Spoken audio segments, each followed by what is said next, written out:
মালেক আফসারীর পরিচালনায় অভিনয় করতে চলেছেন শাকিব খান।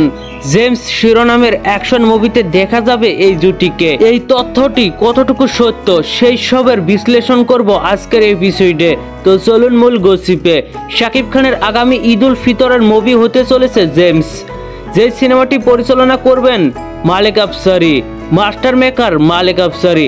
এমন গুঞ্জন পাওয়া যাচ্ছে চলচ্চিত্রের বিভিন্ন ঘনিষ্ঠ লোকদের কাছ থেকেই। এই বিষয়ে শাকিব খান কিংবা মালেক আফসারী কিছুই জানেন না, ওরা কোনো কনফার্মেশনও দেননি আমাদের। তবে রিসেন্ট এক ভিডিও বার্তায় মালেক আফসারী বলেন, আমার এক বড় ভাইয়ের প্রযোজনায় একটি কাজ করার কথা জানিয়েছে শাকিব খান। শাকিব খানকে এক বড় ভাই 10 কোটি টাকার অফার দিয়েছিল 4 সিনেমা করার জন্য, তবে শাকিব খান রাজি হয়নি। একটি নখ তুলে বুঝিয়ে দিয়েছে একটি কাজ করতে চায় তিনি, এবং সিনেমাটি হবে ঈদের।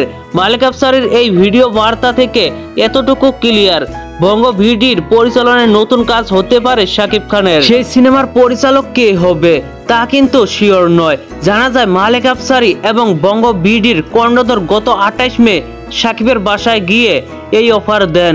দেখা যাক শেষ পর্যন্ত কি হয়। যদি সত্যি সত্যি আফসারীর পরিচালনায় শাকিব খান কাজ করে তাহলে কেমন হতে পারে। গত কয়েক বছর ধরে মালেক আফসারীর হাতে কোনো কাজ নেই। পাসওয়ার্ডের পর তিনি যেন একদম ইউটিউবার হয়ে গেছেন। এবার কি তাহলে শাকিবের হাত ধরে আবারও ব্যাক করছেন এই পরিচালক? জানাতে পারেন আপনাদের মতামত। আর ভিডিওটি ভালো লাগলে একটি লাইক দিয়ে বন্ধুদের মাঝে বেশি বেশি করে শেয়ার করুন। ধন্যবাদ পুরো ভিডিওটির সঙ্গে থাকার জন্য।